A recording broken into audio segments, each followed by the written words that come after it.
지난 한 주간 지난 3일 동안이요. 3일 동안 평안하셨습니까? 예, 감사합니다. 하나님의 은혜 없이는 살아간다라는 것이 너무나 무의미해지는 시대인 것 같습니다. 근데 도리어 시대는요, 하나님이 나에게 어떤 의미가 있는데 라고 하는 것이 오늘날의 시대상입니다.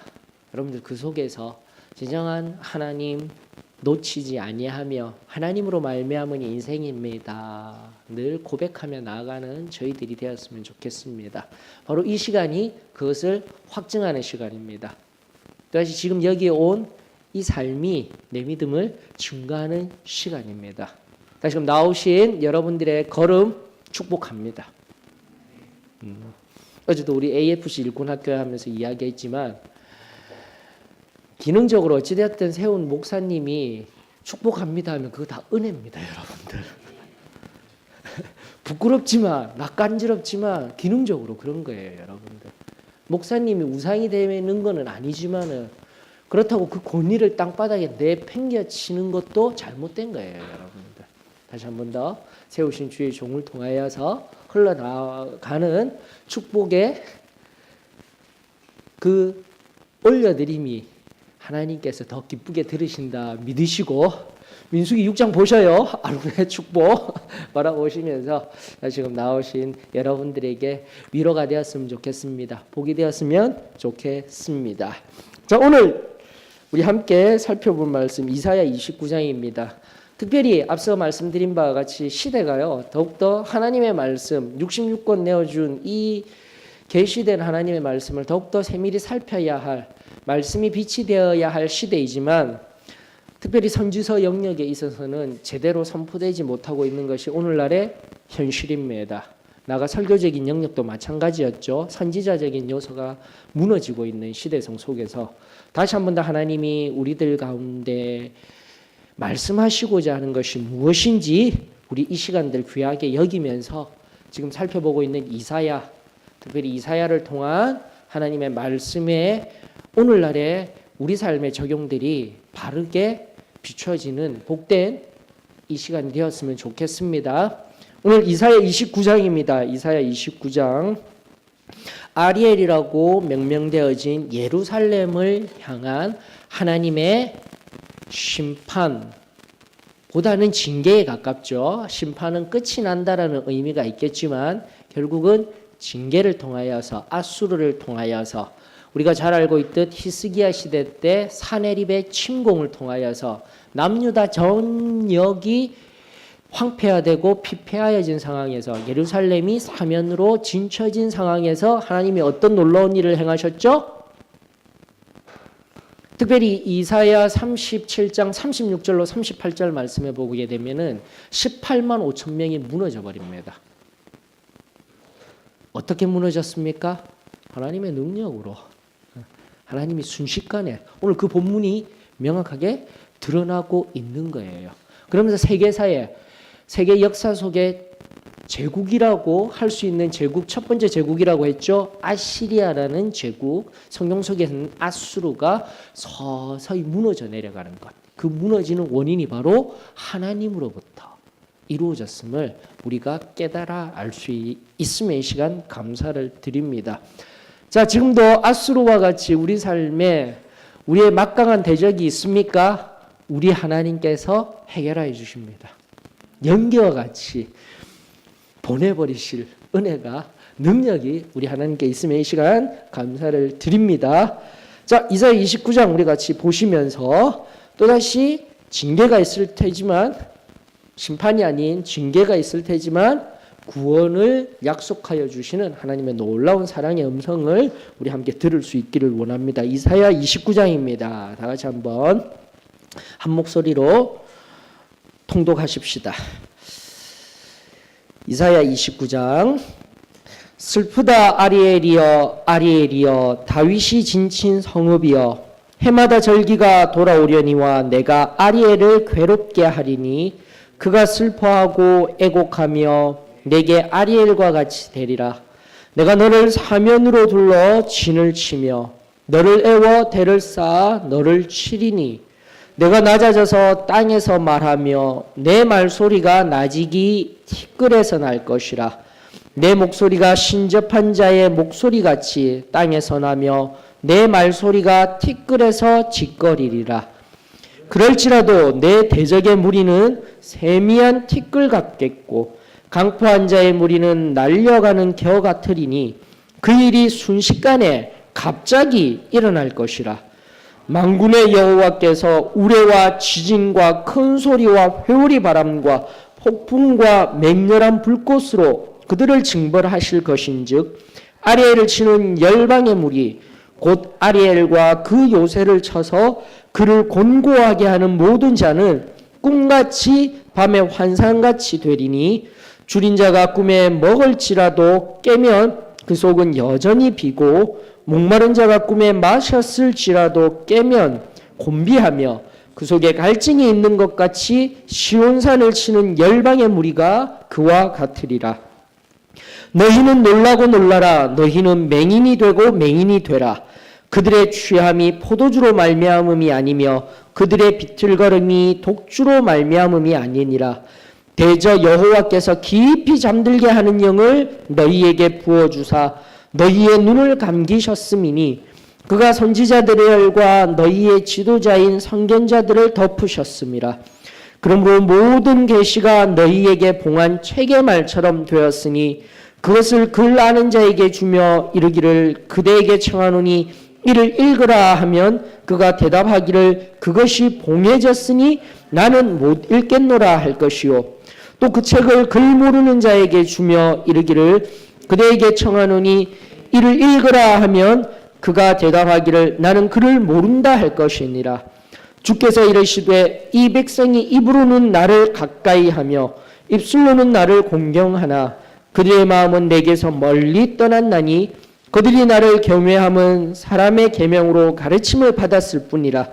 그러므로 내가 이 백성 중에 기이한 일, 곧 기이하고 가장 기이한 일을 다시 행하리니 그들 중에서 지혜자의 지혜가 없어지고 명철자의 총명이 가려지리라. 자기의 계획을 여호와께 깊이 숨기려 하는 자들은 화 있을진저 그들의 일을 어두운 데에서 행하며 이르기를 누가 우리를 보랴 누가 우리를 알랴 하니 너희의 패역함이 심하도다. 토기장이를 어찌 진흙같이 여기겠느냐. 지음을 받은 물건이 어찌 자기를 지은 이에게 대하여 이르기를 그가 나를 짓지 아니하였다 하겠으며 빚음을 받은 물건이 자기를 빚은 이에게 대하여 이르기를 그가 총명이 없다 하겠느냐. 오래지 아니하여 레바논이 기름진 밭으로 변하지 아니하겠으며 기름진 밭이 숲으로 여겨지지 아니하겠느냐. 그날에 못 듣는 사람이 책의 말을 들을 것이며 어둡고 캄캄한 데에서 맹인의 눈이 볼 것이며 겸손한 자에게 여호와로 말미암아 기쁨이 더하겠고 사람 중 가난한 자가 이스라엘의 거룩하신 이로 말미암아 즐거워하리니 이는 강포한 자가 소멸되었으며 오만한 자가 그쳤으며 죄악의 기회를 엿보던 자가 다 끊어졌습니다. 그들은 송사로 사람에게 죄를 씌우며 성문에서 판단하는 자를 을무로 잡듯 하며 헛된 일로 의인을 억울하게 하느니라. 그러므로 아브라함을 구속하신 여호와께서 야곱 족속에 대하여 이같이 말씀하시되 야곱이 이제는 부끄러워하지 아니하겠고 그의 얼굴이 이제는 창백해지지 아니할 것이며 그의 자손은 내 손이 그 가운데서 행한 것을 볼 때에 내 이름을 거룩하다 하며 야곱의 거룩한 일을 거룩하다 하며 이스라엘의 하나님을 경외할 것이며 마음이 혼미하던 자들도 총명하게 되며 원망하던 자들도 교훈을 받으리라 하셨느니라. 아멘. 자, 오늘 말씀 보시면서 궁금한 것이 계시거나 또 느끼신 것들 질문 괜찮습니다. 여러 가지 것들 나누어 주셔요.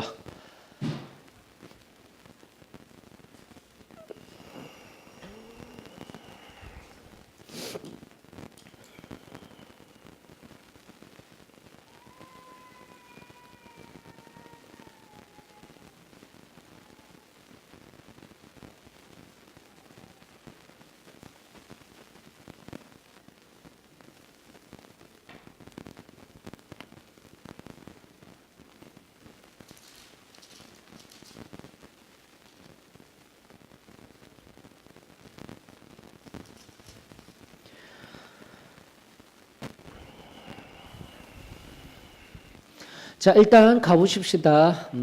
일단은 29장을 전체적으로 바라보려고 하면 여러분들 쉽게 바라보시려고 하면은 아리엘이라고 명명되어진 예루살렘을 향한 징계, 그러니까 심판으로 우리 하십시다. 심판은 궁극적인 심판이지만 징계라는 것은 이미 제가 서론적으로 알려드렸고요. 심판과 또 뭐죠? 그 다음?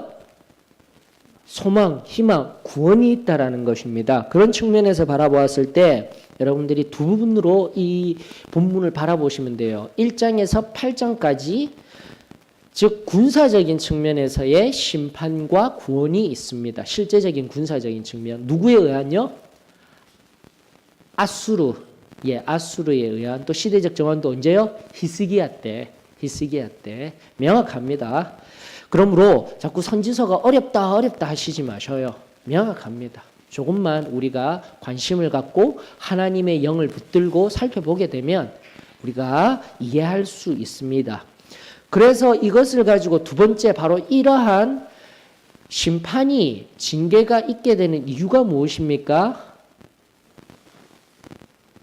영적인 측면이 있다라는 거예요. 그래서 지혜와 계시적인 측면에서의 심판과 구원을 다루는데요. 앞서 군사적인 측면에서의 심판과 구원은 1절에서 4절까지가 징계라고 보시면 5절부터 8절까지가 구원의 영역이에요. 눈에 보이실 겁니다. 그렇게 보시면 되고요. 9절부터 14절까지가 지혜와 계시의 차원에서요. 중요합니다. 지금 제가 말씀드린 용어 지혜 또 총명으로도 나와 있습니다. 맞죠? 지혜와 총명 그리고 계시 봉하여짐 이런 용어들이 계속 나오고 있었거든요. 그런 측면에서 9절에서 14절까지 영적인 측면에서의 심판 그리고 15절로부터 마지막 24절까지 구원의 의미가 있습니다. 이렇게 구조적으로 살펴보시게 되면 29장이 좀 더 명확하게 우리들에게 이해되어질 줄 압니다. 자, 아리엘이 무슨 뜻입니까, 여러분들? 이스라엘. 또요?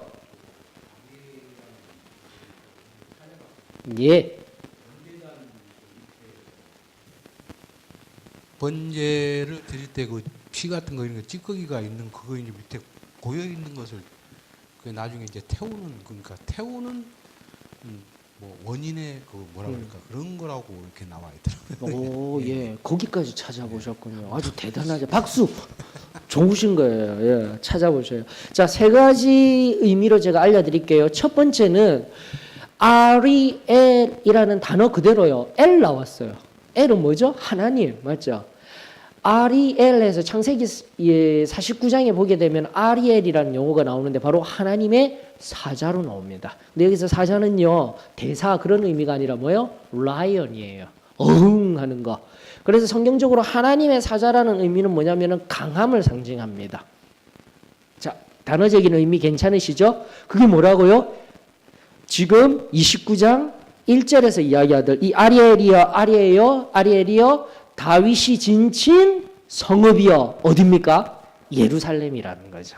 그래서 자꾸 단어적인 의미 그리고 성경 속에서 이야기하고 있는 문맥적인 의미들을 문장 안에서도 찾아보시면 해석이 가능한 겁니다. 다시금 얘기 드립니다. 어렵지 않습니다. 그러나 어려운 건 알아요. 그래도 저와 함께 같이 가시면서 자꾸 하나씩 풀어내 보시는 겁니다. 그럼 두 번째 의미 되었죠? 성경 속에서 문장 속에서 답을 찾았는데 지금 이 의미, 이 아리엘이라는 의미가 아주 잘 찾아내셨는데 에스겔서에 등장하네요. 맞습니까? 에스겔서 몇 장에 등장하는 의미일까요?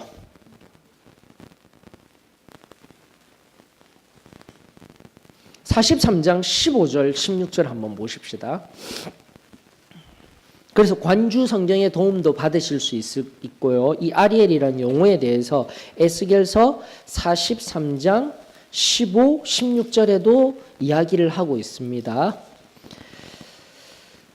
43장 15, 16절 그 번제단 위층의 높이는 4척이며 그 번제하는 바닥에서 솟음불이 4시며 그 번제하는 바닥의 길이는 12척이요 너비도 12척이니 네모 반듯하고 라고 이야기를 하고 있죠.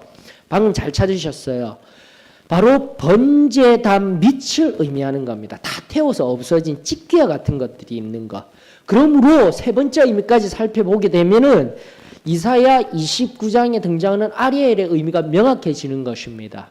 즉 강성하였던 예루살렘 성전이 어떻게 된다고요?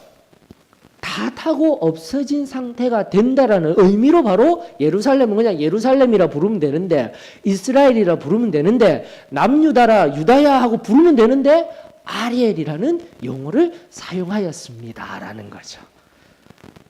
즉 아리엘이라는 용어를 통하여서 지금 예루살렘의 상황이 어떠한지를 우리들에게 이야기하는 선지자의 하나님의 계시를 통한 선지자의 음성이 있다라는 겁니다. 그래서 단어를 하나 살펴보아도 이만큼 커다란 말씀의 배경과 진리를 끄집어 올릴 수가 있습니다.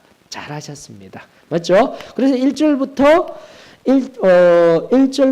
4절까지 보게 되면 그 아리엘에서 1절에 보니까 바로 그 예루살렘 성전에서 늘 절기가 행하여졌다라고 합니다. 예배는 드려지고 있었습니다. 그런데 예배 드리는 그 장소가 어떻게 되었다라고 2절은 이야기하고 있죠. 괴롭게 되어져 슬퍼하고 애곡하는 장소가 되었다라는 것입니다. 굉장히 중요한 관점이죠. 그러면서 이 용어와 관련한 중요한 동사가 있다면 진친이라는 용어예요.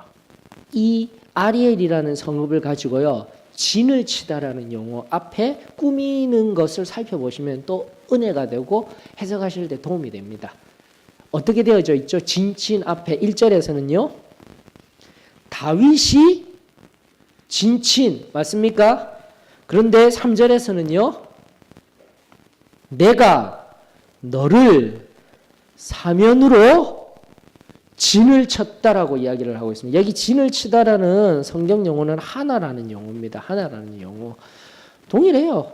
그렇게 둘러싸인 것과 같은 상태를 의미하는데 그 예루살렘 여러분들 잘 아시다시피 예루살렘은 여부수 족속의 땅이었습니다. 여부수 족속의 땅을 나중에 다윗 왕 때 가나안 때도 정복된 게 아니라 바로 다윗 왕이 예루살렘을 취하여서 시온성이라고 이름을 붙였었어요, 여러분들.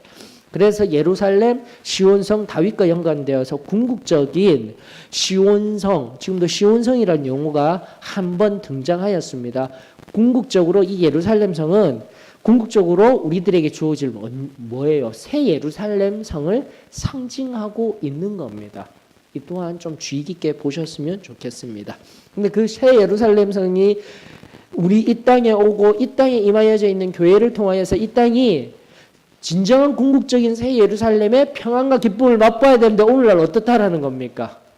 우리가 적용할 수 있는 거리로 바로 슬프고 애곡된 상태에 놓여 있는 것을 우리가 아파해야 되는 겁니다. 왜요? 사단의 대적으로 인하여서, 어둠의 대적으로 인하여서.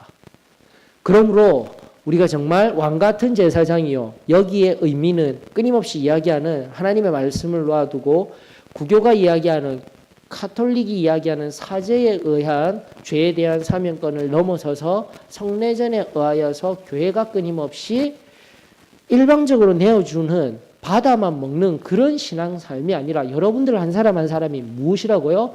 왕이자 제사장이자 선지자의 삶을 살아서 무엇을 하는 거예요? 궁극적인 새 예루살렘의 평안과 기쁨을 위하여 지금 이 자리에서 그것을 이루며 나아가는 삶이 저와 여러분들의 삶이 되어져야 할 줄 믿습니다. 우리의 소명, 부르심에 의한 세상에서의 사명, 보내심을 받은 사명 잊지 아니하였으면 좋겠습니다. 저와 여러분들은 참된 평화의 도구입니다. 왕으로서, 제사장으로서, 내가 오늘 여기에서 말하는 선지자로서의 사명을 잘 감당하는 저희들이 되었으면 좋겠습니다.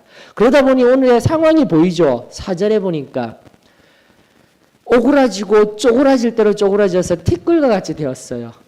우리의 목소리를 내어야 하는데 복음을 증거해야 되는데 어떻다라고 성경은 말하고 있습니까? 티끌처럼 나직하게 소리도 제대로 못하고 진리도 제대로 못 내고 내가 승리의 삶을 살지 못하는 과정 가운데 있다 보니, 삶 속에 있다 보니, 정결한 삶 속에 있지 아니하다 보니 내 목소리가 작아져요. 진리를 증거하지도 못해요. 세상 한가운데 예수 그리스도를 나타내지 못하는 불쌍한 인생. 다시금 승리의 복음이 저와 여러분들을 통하여서 전하여지기를 원합니다. 우리 다시 일어서십시다. 하나님 안에서 회개하여서 정결한 바다 세상 한가운데 참으로 우리 주님을 증거하는 인생들이 되었으면 좋겠습니다. 자, 그런데 그거 내가 다 할 수 있습니까? 성경은 아니라고 이야기를 하고 있습니다. 그럴지라도 그러한 가운데 있다 할지라도 5절로부터 8절 앞서 말씀드린 바가 어떻게 하시겠다고요? 우리 하나님은요? 날려버리겠다는데요. 참 재밌는 게 뭐냐면 4절과 5절 한번 잘 보셔요. 우리는 나직한 티끌과 같은 존재라고 했잖아요. 근데 지금 사용되어지고 있는 강대할 것만 같은 앗수르가 어떤 모습과 같이 된다고요? 5절에 보면요. 티끌같이 아니고 세미한 티끌.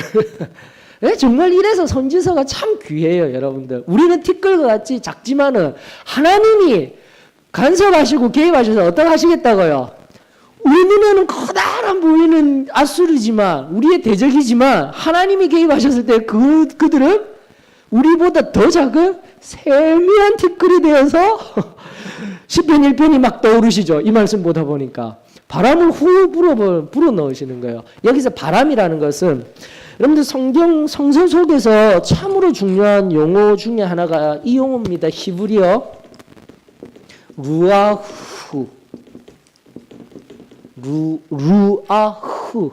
첫 번째는 무슨 뜻이냐면 바람. 두 번째는 숨. 세 번째가 생명이라는 뜻입니다. 생명의 영. 이렇게 번역할 수 있죠. 생명보다도 영적인 의미로 좀 더 접근해서 보셨으면 좋겠어요. 루아후. 맞죠? 다시 한 번 더 창세기 처음으로 돌아가서 하나님이 우리를 만드실 때 어떻게 만드셨어요? 신이 티끌을 빚으신 거예요, 여러분들. 자, 그래서 자꾸 말씀을 볼 때마다 내가 성경을 알아갈수록 성경의 전체를 이해하고 있으면요, 이 말씀에만 국한된 것이 아니라 성경을 전체를 이해하고 있으면 좀 더 적용이라든지 모든 것들이 풍성해지는 거예요. 자, 보셔요. 하나님은 인간을 만드셨을 때 티끌을 어떻게 하신 거예요? 빚어서 모으셔서 만드셨어요.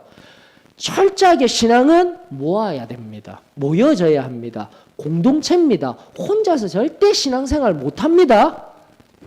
이런 것들이 자꾸 성경의 말씀들을 넓고 깊게 바라보다 보면 하나님의 진리가 자꾸 나에게 대해서 더 커지는 거예요.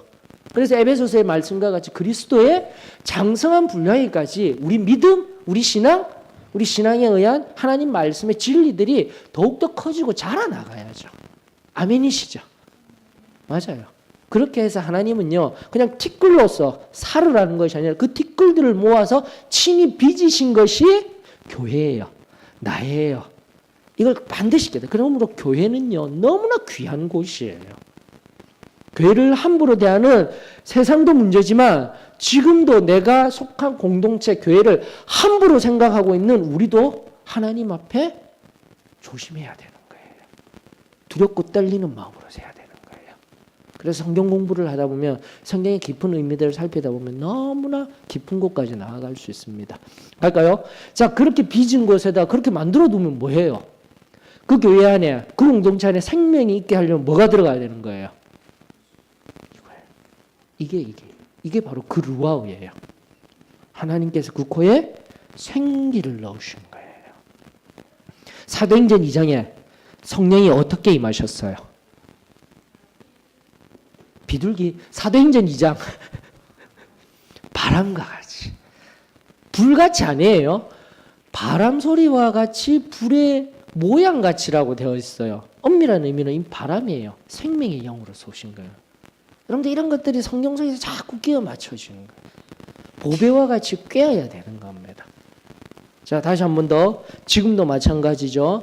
하나님께서는 다시 한 번 더 우리에게 숨을 불어넣으시든 하나님의 생명의 숨이 바람이 후 하고 불어넣어졌을 때 티끌인 우리는 어떤 거예요? 견디는 거예요. 생명이 되는 거예요. 아멘이시죠? 근데 더 세미한 티끌 같은 그들은 어떻게 되는 거예요? 겨와 같이 그 생명의 바람, 하나님의 간섭하심, 개입하심, 그게 뭐 군대가 와서 이런 개념보다도 생명과 연관되어져서 참된 하나님의 생명의 바람이 우리들 가운데 불어오게 될 때 우리는 생명으로서 굳건하게 설 수 있지만 하나님을 알지 못하는 대적자들은 어떻게 된다고요? 후 바람과 같이 다 허물어지게 될 것입니다. 저는 이것을 믿습니다. 이 말씀이 이루어짐을 믿습니다. 그러면서 또다시 6절 보셔요. 6절이요. 4절과 또 반대하여서 이야기 나오고 있어요. 나직한 소리라고 우리는 나직해서 목소리도 못 내고 있을 때 누가 목소리를 바라신다라는 거예요. 여호와께서 6절 다 같이 읽습니다. 시작. 만군의 여호와께서 우리와 지진과 큰 소리와 회오리 바람과 폭풍과 맹렬한 불꽃으로 그들을 징벌하실 것인즉 아멘. 세상이 나를 아무리 공격한다 할지라도 하나님께서 이렇게 근데 방금 이렇게 큰 소리를 내시면서 회오리 바람 여러 가지 초자연적인 현상으로 어떻게라고 성경은 말하고 있습니까? 여러분들 어떻게 해요?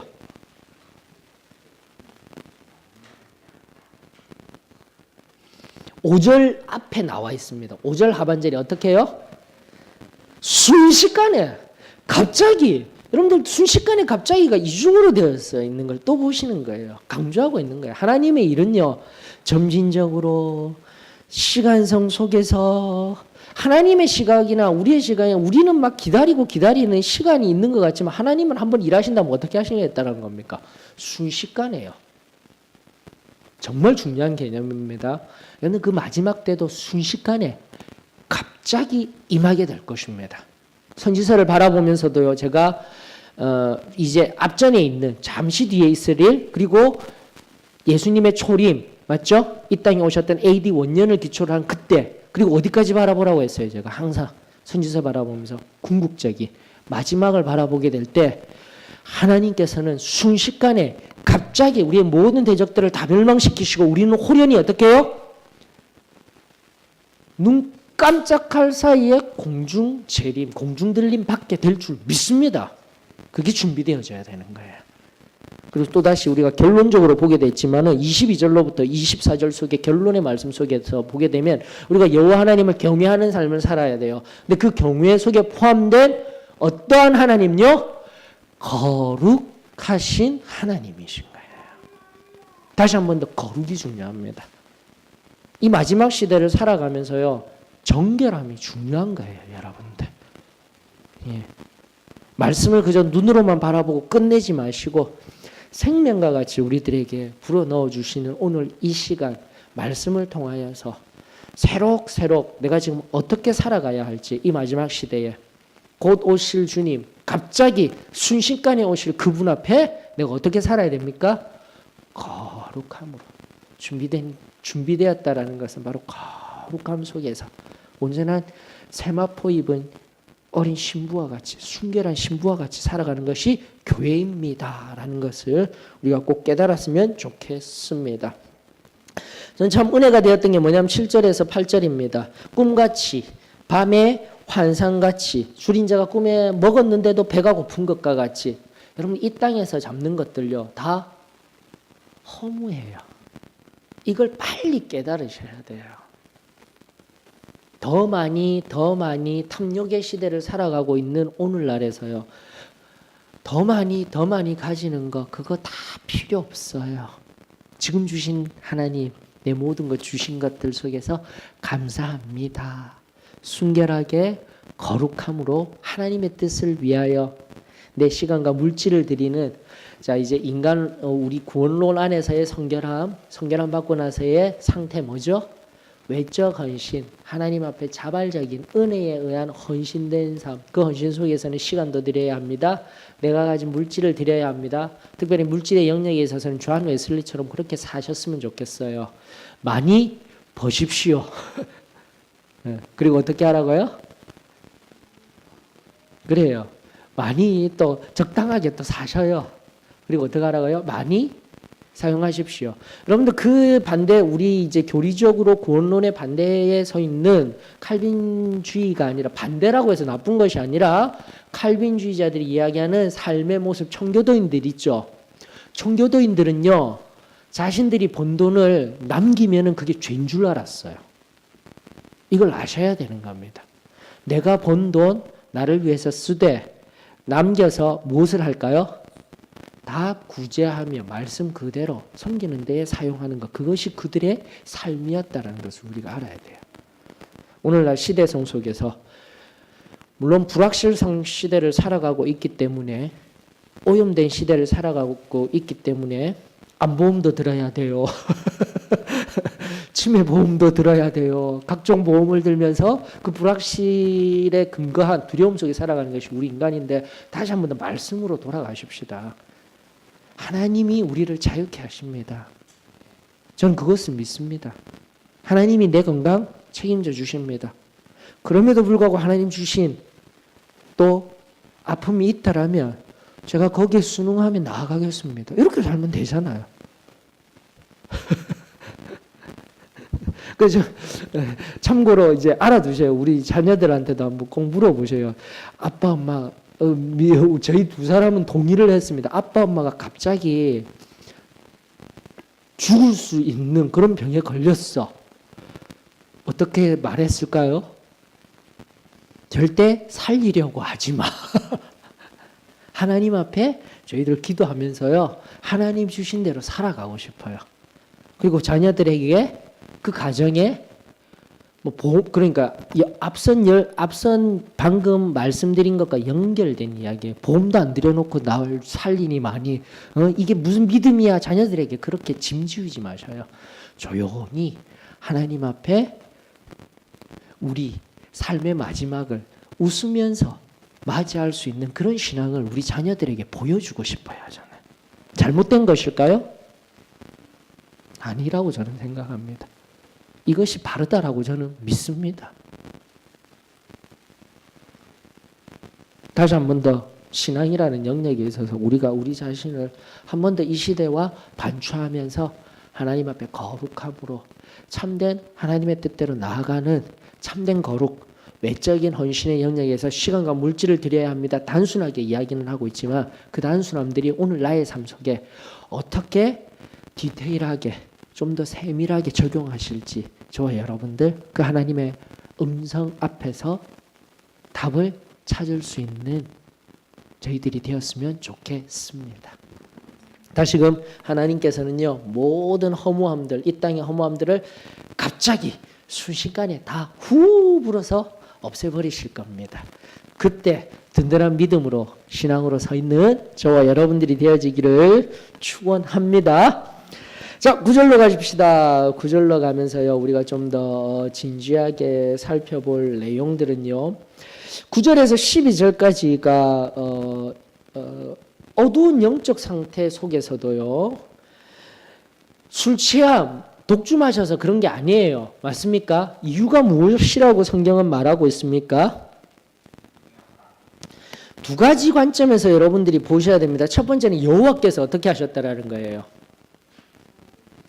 그렇죠. 잠들게 하는 영을 부어주셔서 하나님의 지금까지 선지자를 통하여서 선견자를 통하여서 선지자 선견자 구분되시죠. 이제는 선지자는 하나님의 말씀을 듣고 음성을 전하는 자라면 선견자는요 꿈을 본 거예요. 환상을 본 거예요. 그 환상을 본 것을 그대로 비춰주듯이 또 선포하는 자 그런 의미가 있습니다. 좀 더 역사적으로 살펴보야 되는 선견자들이 더 많았어요. 꿈과 환상적으로 보여준 것을 가지고 선포하던 선견자들이 많았는데 어느 순간 지나면서 점점 어떻게 되는 거예요? 하나님이 들려주신 그 음성에 의하여서 이제 오늘날에 이 시대에서는요. 다시 한 번 더 꿈과 환상도 있어요. 근데 그것을 너무 극단적으로 바라보게 하던데 무슨 일이 일어나는 거예요? 예언자들, 오늘날 예언자들, 은사주의 진영. 제가 늦차 얘기합니다. 다시 한 번 더 반복합니다. 은사주의는 우리하고 상관이 없습니다. 계속 반복하고 있습니다. 그 은사주의 진영에서는 예언, 그 꿈과 환상을 보고 성경보다도 더 어쩌면 우위에 둘 때도 있어요. 성경의 한 구절을 가지고 들어와서 자신이 본 꿈과 환상을 풀어서 해석하는 오늘날 예언자와 같은 시대, 예언자와 같은 사람들이 흘러넘쳐요. 은사주의 진영에. 유의하셔야 됩니다. 유의하셔야 됩니다. 다시 한 번 더 성경 안에서는요, 선견자라고 여겨지는 그 시대를 넘어 선진자로 넘어왔었고요. 선지자가 오늘날에 들어서 하나님의 뜻을 전하셨다면 지금은요, 우리 눈으로 계시된 명확한 기준이 있잖아요. 맞죠? 계시된 하나님의 말씀의 기준을 붙들고 해석되어져야 되는 거예요. 그래서 성경을 자꾸 배워야 합니다. 알아야 됩니다. 막연하게 흩어져 있는 우리의 신앙에 관한 알미, 말씀 공부들을 통하여서 이런 시간들을 통해서 바르게 적용되었으면 좋겠습니다. 자, 10절 보십시다. 그런 영을 부어주셔서 너희 눈을 감기게 하였습니다. 맞습니까? 그래서 선지자들은, 선견자들은 다, 지도자들 다 덮여졌다라고 해서 그것이 어떻게 됐다는가? 하나님이 봉하셨다라는 겁니다.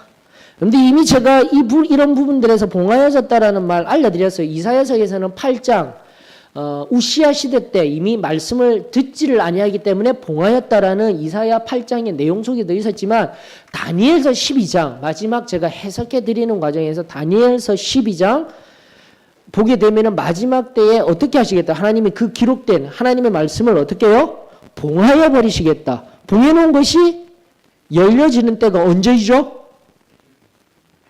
마지막 때인 거예요, 여러분. 하나님이 인을 하나씩 뜯어내잖아요. 그 마지막 인을 결국은 마지막 때에 뜯어내실 것입니다. 그 뜯기 전에 누가 오신 거예요? 예수 그리스도가 오셔서 은혜로 우리가 구원받을 수 있는 거예요. 좀 더 명밀한 의미는 말씀을 알므로 말미암아 하나님이 어떠한 분이신지 우리가 어떻게 살아가야 되는지 아는데 어떻게 살아가야 한다는 의미 속에서 내가 100% 그대로 살아갈 수 있을까요? 아니라는 겁니다. 은혜로 살아야 되는 거예요. 다시 한 번 봉함된 여러 가지 측면에서 여러분들이 지금 이런 의미들을 좀 봤으면 좋겠어요. 선지자, 선교자로 인해서 봉인되어졌지만 결국은 봉한 책도 내가 봉해져서 보지 못하겠다 하고 있지만 12절 한번 보셔요. 12절. 그 봉인의 책이 부분적으로 열려졌어요. 열려졌음에도 불구하고 뭐라고 이야기를 합니까? 이를 읽으라 하면 그가 나는 글을 모른다. 여기서 글을 모른다라는 의미는 히브리어 르하우 바람 숨 영입니다. 맞죠? 글 아는 거죠? 읽었죠? 자, 근데 여러분도 르하우는 바람 숨 생명의 영입니다. 이렇게 했는데 전혀 기독교를 알지 못하는 사람 앞에 앉혀놓고 히브리어 르하우는 바람과 숨 생명입니다. 알까요? 모를까요? 그 의미입니다. 다시 한 번 더. 글을 읽는다라는 의미는 내 눈앞에 계시된 말씀이 있다 할지라도 무슨 말씀인지 몰라요. 여러분 요시야 때 이런 일이 있었습니다. 맞죠? 성전 약 18년 동안 성전 대공사하면서 제사장 hilki야로 기억하고 있는데 발견했어요. 근데 제사장 hilki야가 몰라요. 율법책을 발견해놓고도 대제사장이 몰라요. 이게 뭐야 뭐? 그랬는데 여선지자에게 가서 이게 뭡니까? 하고 물었을 때 이게 바로 하나님의 율법책 아니냐. 조금 있으면 살핍니다. 잠시 후대에 있을 요시야 때 동일하게 이러한 일이 일어나게 되는 거예요. 여러분들. 아멘.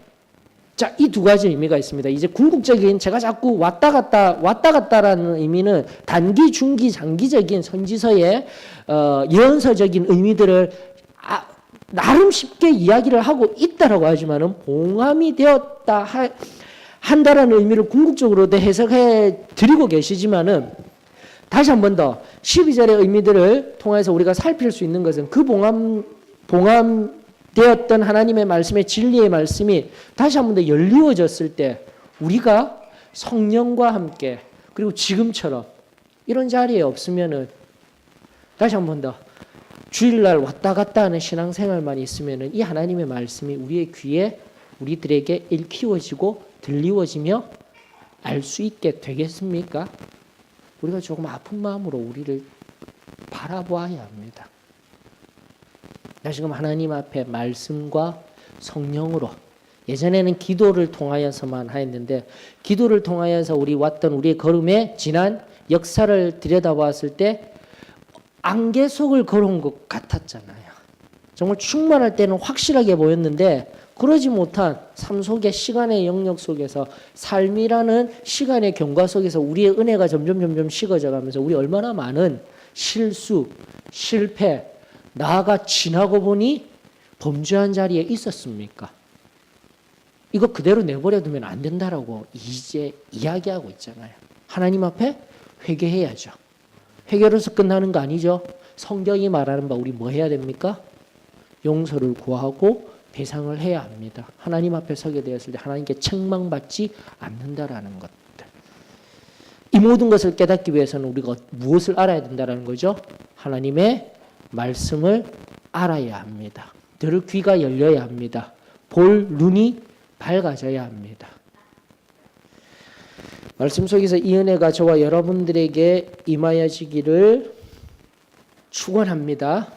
자, 그런데 13절이 이제 또다시 그 원인을 우리들에게 제공하고 있네요. 일단 전반부에서요. 가장 중요한 말씀이 무엇이냐? 이사야 6장도 굉장히 중요합니다. 순간순간 우리가 살펴봤던 하나님의 정의와 공의를 또다시 선포한 이사야의 말씀도 중요하지만 저는 29장 13, 14절이 굉장히 중요하다고 생각해요. 전반부에 있어서, 이사야 전반부에 있어서. 이제 나중에 아시다시피 1장에서 39장까지는 구약적인 의미가 있습니다 했죠. 그리고 40장부터 66장까지는 신약적인 의미, 희망과 소망이, 그리고 53장 메시아의 모습들, 그리고 54, 55, 56장까지 전부 다 주옥과 같은 말씀들이 흘러가고 있어요. 너무 귀해요. 물가의 신기운 동산 이야기도 나오고요. 그 계속해서 66장까지 정말 귀한 말씀들이, 희망의 말씀들이, 소망의 말씀들이, 생명의 말씀들이 있는데, 만약 그 전에 1장부터 39장까지 이 말씀 속에서 가장 중요한 두 절을 끄집어 올리라면 저는 이 여기에요. 자, 한번 보십시다. 13, 14절, 13절. 왜 이런 일이 일어났습니까? 13절.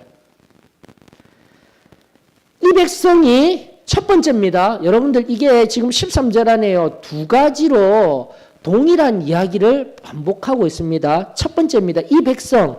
그리고 두 번째는 그들의 마음, 겉과 속을 이야기하고 있어요. 겉과 속을. 다시금 이 본문은요. 하나님을 섬긴다 하면서도 그 당시 또 다른 신을 섬기며 또 다른 말들을 하고 있던 우상을 섬긴다라는 의미의 말이라고 하였습니다. 구약에서요. 지금도 마찬가지입니다. 우리도 하나님을 믿는다고 교인입니다, 성도입니다 하고 있지만 하나님을 온전히 섬기지 못하고 다른 것들을, 성경과 다른, 성경에 반하는 것들을 하고 있다면 그게 뭐 하는 거라고요? 네. 인정하자니까요. 말씀 속에서요. 지금도 동일한 겁니다. 이 이스라엘 백성들을 향한 이 상태를 바라보면서 우리를 점검하는 거예요. 이 백성이 입으로는 나를 가까이 하고 있어요. 가까이 하고 있다라고 했습니다. 그런데 유비되는 거예요. 그들의 마음은 내게서 멀리 떠났다라고 말하고 있는 거예요.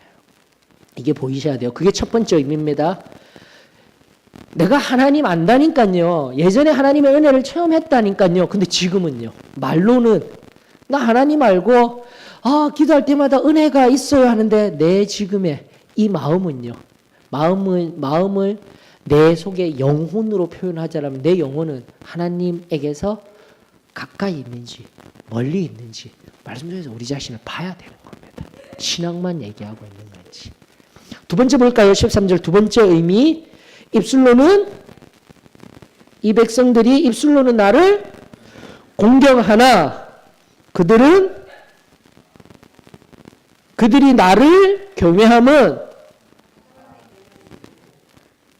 이게 핵심인 겁니다. 어떠셔요, 여러분들? 하나님은 철저하게 우리들에게 말씀하여 주셨지만 여기서 사람들의 계명이라는 것은 무엇입니까?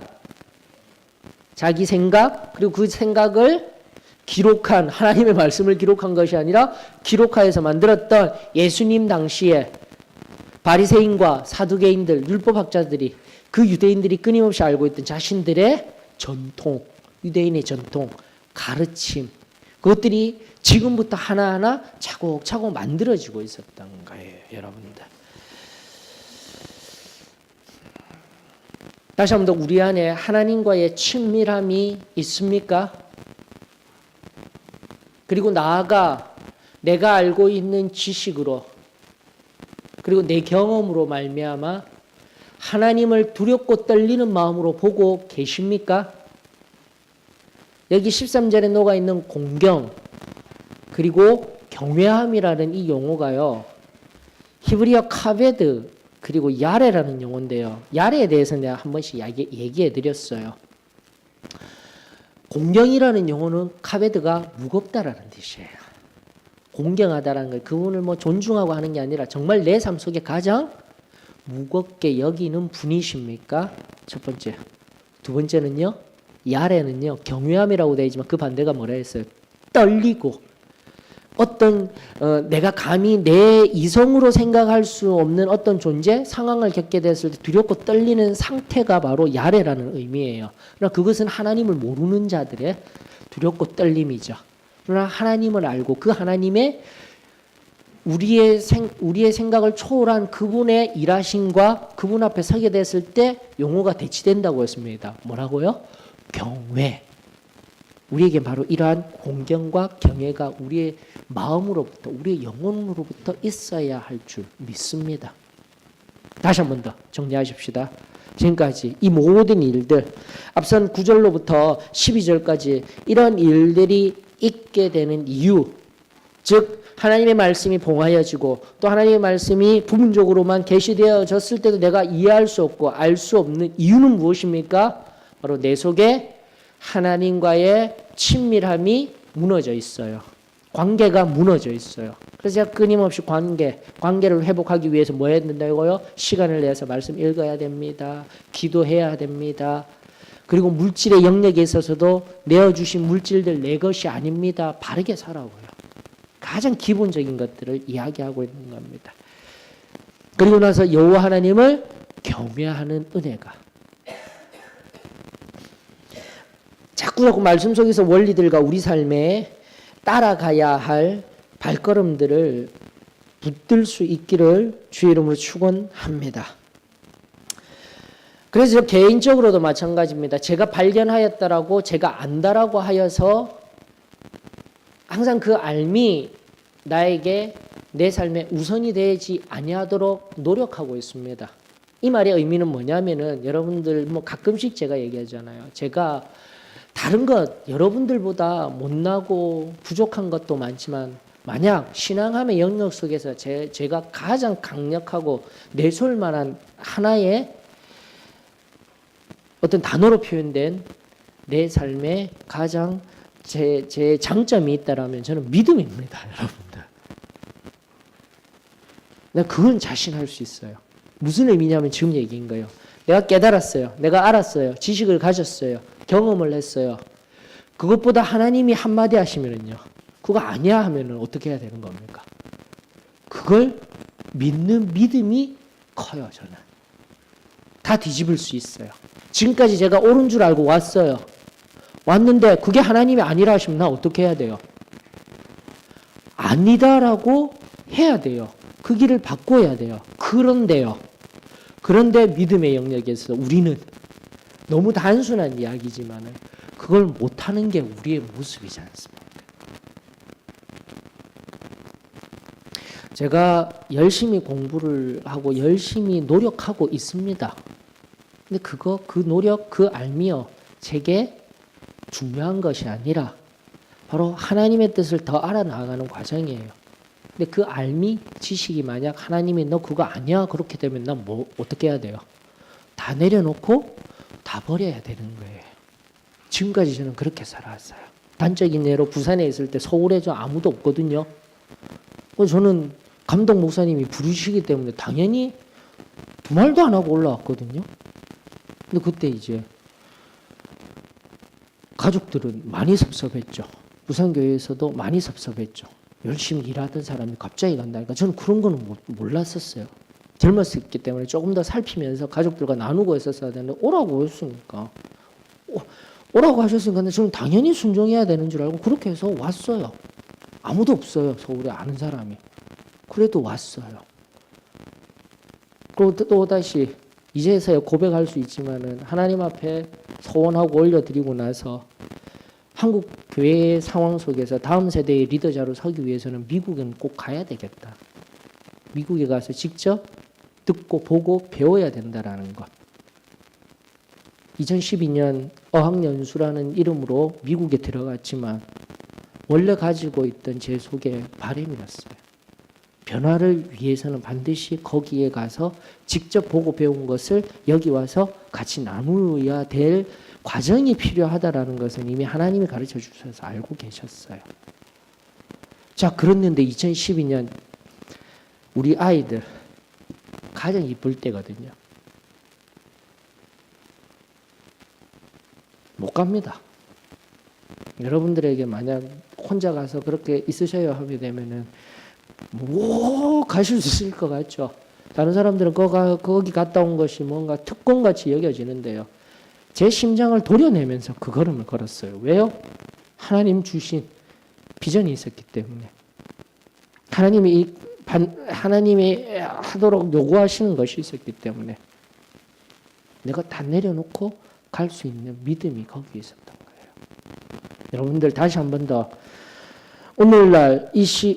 오늘날 나의 삶 속에 사람의 계명으로 가르침을 받고 있는 조금 더 극단적인 안을 제시할까요? 하나님의 말씀은 변함은 없습니다. 교리는 변하는 것입니다. 기억하셔요. 교리를 붙들고 변하지 아니할 것과 같이 하고 있으면 그것 하나님께서 가장 싫어하는 겁니다. 교리라는 닥트린, 도구마 그 모든 것들은 바로 하나님의 말씀을 근거로 하여서 해석하여서 조직화시켜 놓은 것이 교리입니다. 삶 속에서 생활 속에서 하나님이 이 말씀을 통하여서 다시금 우리들에게 이야기할 때 교리는 변할 수 있는 것입니다. 기억하셨으면 좋겠습니다. 하나님의 말씀은 변하지 않습니다. 하나님의 말씀, 나에게 주셨던 선명한 그 약속은 변하지 않습니다. 거기에 온전한 믿음으로 화답하는 은혜가 있었으면 좋겠습니다. 조금 더 들어갈까요? 여러분들 신앙생활을 시작하였을 때 하나님이 모두에게 부르심을 주셨어요. 부르심의 영역, 소명의 영역. 지난번 제가 그 대전 집회 내려가서 청년들하고 집회하면서 주일 오전에 9시 성경 공부할 때 이 주제를 가지고 좀 명확했습니다. 소명으로 변화되자가 지난번에 주제였으니까 소명으로 부르심을 받았다라면은 여러분들 그 소명이 나 기독교인이 되었어, 하나님의 자녀가 되었어가 아닙니다. 그것은 가장 일반적인 것이고요. 여러분들 각자에게 하나님이 주신 소명이 있어요. 근데 내가 평생 살아오면서 지금 그 소명에 따라서 살아가지 못하고 있다라면 나는 그 뒤에 보내심의 자리, 사명의 자리에서 내가 최선을 다하지 못하고 있는 거예요. 이걸 깨달아야 합니다. 저는 사도의 신앙교회 목회자로 소명을 받았어요. 그럼 여러분들은 어떠한 소명을 받고 지금 살아가고 계십니까? 그냥 사도의 신앙교회 성도 중 한 명? 난 잘 듣고 있을게요. 이런 소명입니까? 저는 아니라고 봅니다. 여러분들이 전 삶을 통하여서 궁극적인 천국에서 그 영원한 생명을 누리기 위해 이 땅 가운데 하나님이 부르신 소명에 합당한 삶을 꼭 찾으실 수 있기를 원합니다.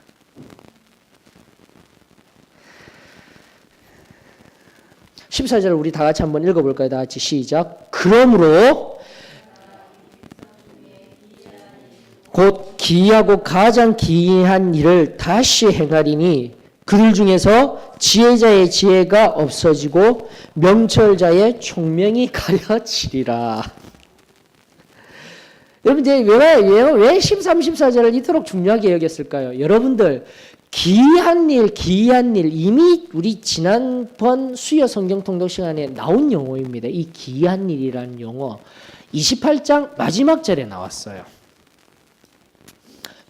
볼까요? 28장 29절 다 같이 시작. 이도 만군의 여호와께로부터 난 것이라. 그의 경영은 기묘하며 지혜는 광대하리라. 맥락적으로 23절로부터 29절까지 하나님께서 지혜를 주시고 총명을 주시죠.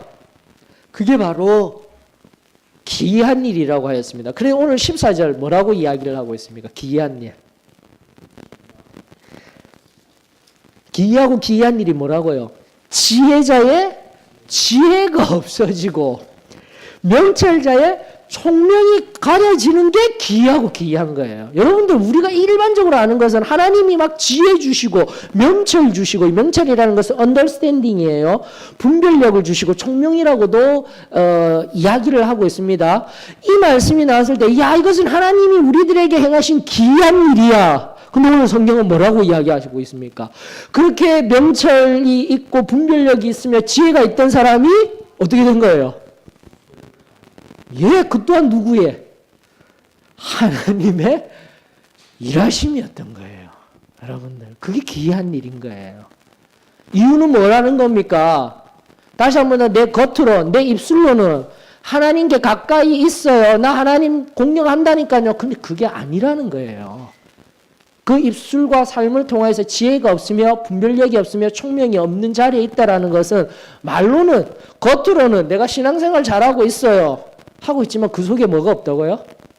여호와 하나님 경외함도 공경함도 친밀함도 없는 삶을 살아가고 있다라는 것을 우리가 깨달을 수 있기를 원합니다. 다시 한 번 더 우리는 승리의 삶을 살아야 합니다.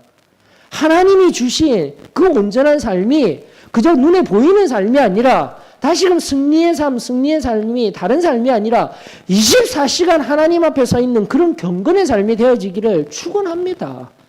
이게 회복되어져야 돼요. 이게 능력이 되어져야 돼요, 여러분들. 그리함으로 다시 한 번 더 저와 여러분들이 성령에 붙들려서 세상을 향한 28장 29절의 말씀과 같은 지혜와 총명함에 하나님의 기이하심을 나타내는 사람들이 되어져야지, 예전에 예수님 믿고 반짝 지혜 있고 총명함 있고 분별력 있고 나에게 조언도 많이 해주던, 좋은 얘기도 많이 해주던, 인내하고 사랑을 많이 주던 걔가 요 근래에 만나보니까 눈이 흐리멍텅해지고 지나내나, 세상 사람들이 그렇게 느끼면 안 되는 거잖아요. 시간의 흐름 속에서 좀 지나고 보니 똑같이 아파트 시세 얘기하고 있고 정치 얘기하고 있고, 세상에서 어떻게 하면 좀 더 많은 것을 가지고 갈까, 그런 얘기하고 있으면 뭐가 다르냐고요, 세상 사람들과. 사랑하는 성도 여러분, 다시 한 번 더 내 삶의 언어, 내 삶의 모든 영역에 있어서 내가 지금 어떠한 자리에 있는지, 지금 이 29장 14절이 이야기하고 있는 그런 기이함 속에서 살아가고 있지는 아니한지 우리 자신을 점검할 수 있기를 원합니다. 그러므로 다시 우리에게 하나님이 오늘날 우리들에게 도전하시는 일은 말씀으로 돌아가야 합니다. 깨어 기도하며 성령 하나님과의 친밀한 동행을 늘 경험해야 합니다. 15절로 가십시다. 15절. 여러분, 중간에 있는 화 있을 진저예요. 예전에 제가 하나씩 제가 화 있을 진저에 관하여서 지난주에 이야기해 드렸죠. 그래서 이것도 포함을 할까 고민하다가 일단 29장 속에 있는 화 있을 진저로 하여서 여기에 포함하여서 이야기하였습니다. 그러므로 15절부터 24절까지는 구원에 관한 의미인데, 자, 이런 의미 속에서요, 앞서 말씀드렸던 속이고 하나님을 속이고 하나님 앞에 겉으로는 하나님과 친밀합니다, 나 공경한다니까요 하던 그들이 어떠한 사람들이라고 명확하게 이야기하고 있죠. 이런 사람들이 화 있을진저 여호와께 깊이 숨기려 하는 자들은. 정말 중요한 용어입니다. 죄는요, 가리우면 안 돼요. 제가 막 설교를 통하여서 말씀, 그냥 우리 교회가 그렇게 가리키는 거야 하지만 성경이 명확하게 늘 얘기하고 있었습니다. 여호와 앞에 감추려고 해서는 안 됩니다라고 성경은 말하고 있습니다. 성경은 또 뭐라고 이야기를 하고 있습니까? 어두운 데서 행하면서 이르기를 누가 우리를 볼 거야, 누가 우리를 알 거야 라고 이야기를 한다라는 거죠. 즉 하나님의 말씀을 안다 하면서도 은혜를 받았다 하면서도 삶 속에 어떻게 하고 있는 거예요? 보이지 아니할 때 어두움 속에서는 어떻게 한다고요? 네, 하나님의 뜻과는 다른 모습, 다른 말을 하고 있다라면 안 된다라는 거 성경 명확하게 우리에게 알려주고 있어요. 안 된다라고 저는 지금 풀어서 얘기했지만 성경은 뭐라고 얘기한다고요? 화 있을진저예요, 여러분들. 그러면서 너희의 패역함이 심하다라고 이야기를 하고 있습니다. 여기서 패역함이라 함은 단어적인 측면으로 바라봤을 때 호페크라는 용어인데요. 헤페크라는 용어로 영어가 1차적인 의미예요. 헤페크가 뭐냐면 바로 반역, 반대라는 의미입니다. 그래서 알면서도 뭐 한다고요? 알면서도 반대하는 사악한 행위, 사악하다라고 호페크가 번역되어지는 겁니다. 패역하다라는 말이. 자, 패역이 뭐 부패해서 뭐 굉장히 잘못된 자리인 것 같죠. 그게 아니라 뭐요? 알면서도 어떻게 해요? 안 하고 반대편에 서 있는 상태라는 겁니다. 두렵지 않습니까, 여러분?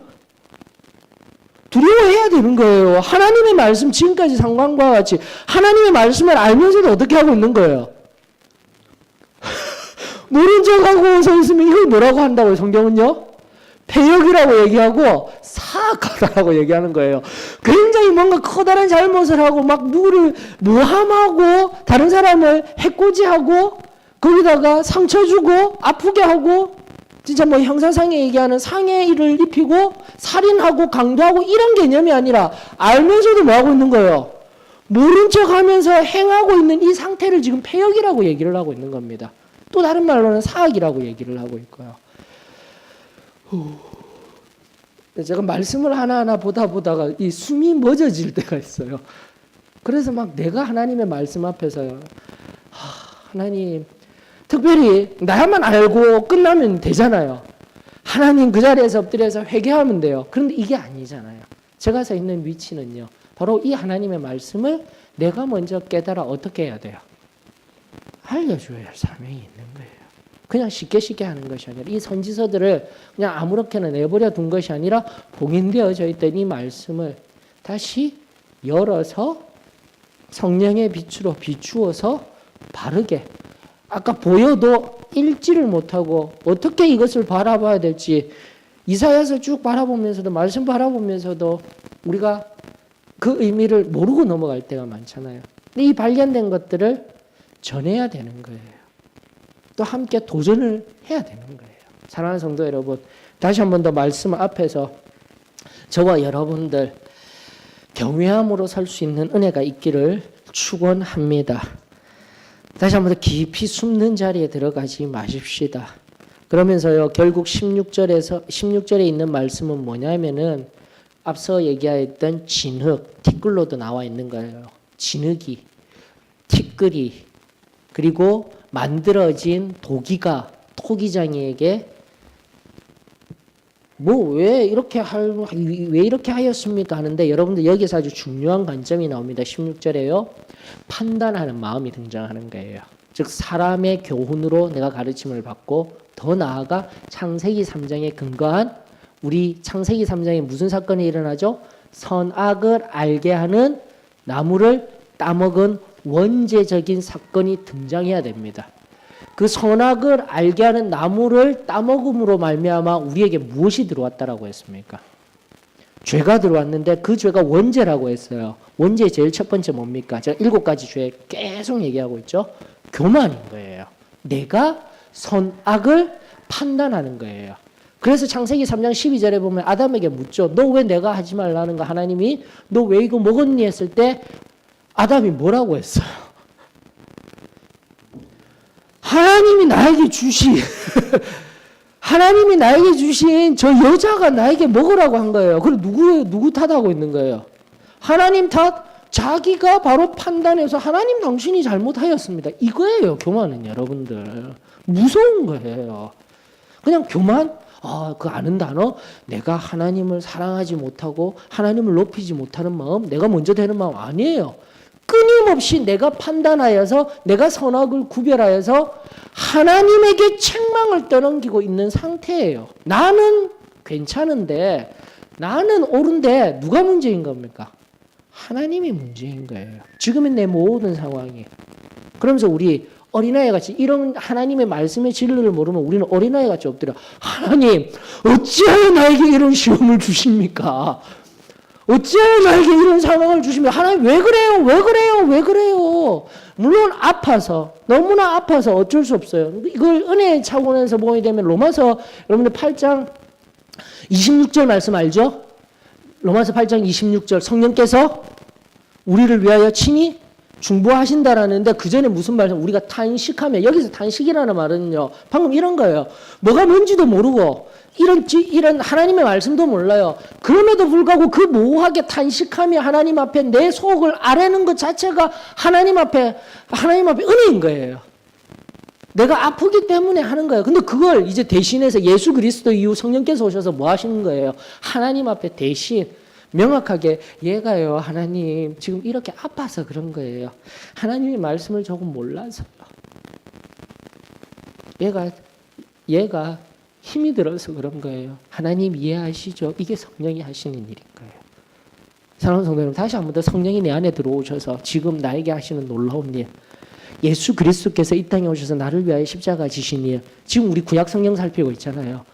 얼마나 지금 귀한 은혜의 시대를 살아가며 은혜 가운데 살아가고 있는지, 우리 이제 이 사순절 기간, 이제 내일 이번 주 종료주일 그리고 고난주간을 보내면서 예수님을 다시 한 번 더 뜨겁게 내 가슴속에 새길 수 있는 은혜가 저와 여러분들에게 있기를 축원합니다.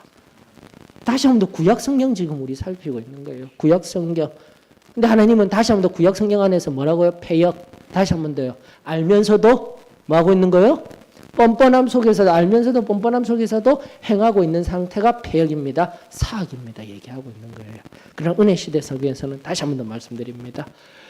그럴 수 있다는 것을 끊임없이 중보하고 계시는 성령님이 계시다, 예수님이 계시다, 전체적으로 바라볼 수 있는 은혜가 있기를 원합니다. 그럼에도 불구하고 우리는 하나님의 말씀 앞에서 우리 자신을 점검받아야 하는 것이죠. 우리가 판단해서는 안 됩니다. 우리가 계속 교만해진 상태 속에 나가다가 결국은 하나님을 등지는, 하나님의 은혜에서 완전히 끊쳐짐을 당하는 자리에 나아갈 수 있습니다. 그러므로 우리는 교만을 조심해야 합니다. 내가 아무렇게나 판단하는 것 안 됩니다.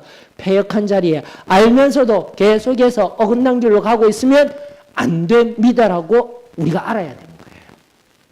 은혜의 시대에 살아가고 있다 할지라도. 이제 다 와갑니다. 17절로부터 21절까지 다시 한 번 더 레바논이라 하면 단어 그대로 레바논이라는 것은 흰 산이에요. 근데 그 흰 산, 숲이라고도 이제 되어진 그 숲이 뭐가 된다고요? 밭이 되는 거예요. 그리고 밭은 어떻게 된다고요? 숲이 되는 거예요. 기름진 밭이라 하면 앞서 이제 대적들의 모습이죠. 하나님께서 회복을 시키겠다라는 겁니다. 보이시죠? 오래지 아니하여 17절입니다. 레바논이 기름진 밭으로 변하지 아니하겠으며 기름진 밭이 숲으로 여겨지지 아니하겠느냐. 18절로부터 지금까지 얘기했던 앞절에 선지자의 귀가 닫히어졌고 선견자의 눈이 보이지 아니하고 계시된 말씀이 봉인되어져서 열려져도 읽지를 못하는 그런 시대 앞에서 18절로부터 못 듣는 사람이 책의 말을 들을 것이요. 두 번째, 어둡고 캄캄한 데에서 맹인의 눈이 보일 것이요. 세 번째, 겸손한 자에게 여호와로 말미암아 기쁨이 더할 것이요. 네 번째, 가난한 자가 이스라엘의 거룩하신 이로 말미암아 즐거워하리니. 여기서 가난함이라는 실제적인 상태적인 의미도 있지만 다시 한 번 더 영적이라고 미리 제일 처음으로 이야기하였습니다. 다시 한 번 더 겸손한 자, 마음이 가난한 자, 내가 온전히 죽은 상태에 있는 성결한 상태에 있는 자들로 인해서 하나님의 참된 기쁨이 회복되어지게 될 것입니다. 다시 한 번 더 우리 거룩하십시다. 다시 한 번 더 정결하십시다. 그때에 우리 맹인된 자와 같았던 우리, 또다시 귀도 들리지 아니하던 귀머거리와 같았던 우리, 고린도전서 1장 27절의 말씀 30절까지 잘 알고 계시죠? 그런 말씀들이 딱딱딱딱 나와야 되죠. 뭡니까? 사람에게는 아닙니까? 그래서 옆에다가 딱딱 같이 외우면 되잖아요. 그 유명한 말씀들이 바로 여기 있는 거예요. 고린도전서 1장에 시작할 때 1장 27절. 그러나 하나님께서 세상에 미련한 것들을 택하사 지혜 있는 자들을 부끄럽게 하려 하시고 세상에 약한 것들을 택하사 강한 것들을 부끄럽게 하려 하시며 하나님께서 세상에 천한 것들과 멸시받는 것들과 없는 것들을 택하사 있는 것들을 폐하려 하시나니 이는 아무 육체도 하나님 앞에서 자랑하지 못하게 하려 하심이라. 그러면 우리의 자랑은 뭐라고요? 30절. 너희는 하나님으로부터 나서 그리스도 예수 안에 있고 예수는 하나님으로부터 나와서 우리에게 지혜와 의로움과 거룩함과 구원함이 되셨으니. 아멘. 연결이 되어지잖아요. 다시 한번 이러한 은혜가 저와 여러분들에게 있기를 원합니다. 말씀보다가 막 은혜가 되는 거예요. 은혜가. 다시 한번 더 겸손함으로 성결이 능력입니다. 거룩이 능력입니다. 이 고백들이 저희들 가운데 흘러넘치기를 원합니다. 그래서 20절, 21절 이 모든 굽게 하던 자들, 정결치 못했던 자들이 모두 어떻게 될 것이라고요?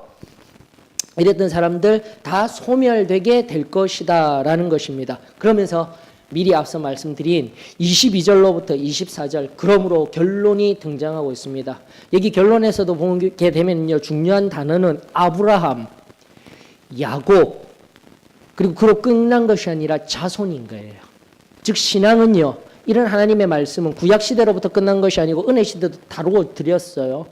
그러면서 아브라함, 야곱 자손을 통하여서 세대와 세대를 통하여서 흘러나아가는 하나님의 경외하심이 반드시 필요하다라는 겁니다. 그리고 그 경외의 특징 뭐라고요?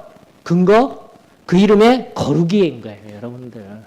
우리가 거룩함으로 그 거룩을 경외해야 되고 내가 거룩한 자리에 있어야 된다. 앞서 우리 결론으로 가졌던 귀한 말씀인 것입니다. 그러면서 24절이 최종적으로 우리에게 뭐라고 이야기를 하고 있습니까? 다시금 반복하는 거예요. 이 본문 속에서요. 29장 본문 속에서 14절 맞죠? 지혜와 총명이 어떻게 된다고요? 가리워지고 없어지게 되겠지만 마음이 혼미하던 자들도 24절입니다. 총명하게 되며 원망하던 자들도 교훈을 받으리라 하셨느니라. 아멘. 여호와 하나님을 경외함으로. 나만이 그런 것이 아니라 다시 한번 성경이요, 한마디 한마디가 너무 중요한 거예요. 너희들만 그런 것이 아니라 너를 통하여서 자손, 세대들을 통하여서 아브라함, 야곱, 자손이라는 용어 중요하다라고 했죠. 그 모든 것들 세대들을 통하여서 끊임없이 일하시는 하나님 경외를 우리 함께 나누어야 한다라는 것. 우리들에게도 적용할 수 있는 하나님의 귀한 말씀입니다. 다시 한번 우리들 가운데 하나님 주시는 말씀들을 통하여서 우리 오늘 살핀 바와 같이 말씀 속에서 그리고 계속해서 성경 말씀 그리고 설교를 통하여서 우리 속에 들음으로 말미암아 생긴 이 믿음의 영역을 크게 확장하여서 진정 하나님이 원하시고 하나님이 뜻하시며 하나님이 기뻐하시는 이 땅의 참된 평화의 도구로 승리하는 삶으로 저와 여러분들 살아내시는 은혜가 남은 한 주 동안 임하여지기를 축원합니다.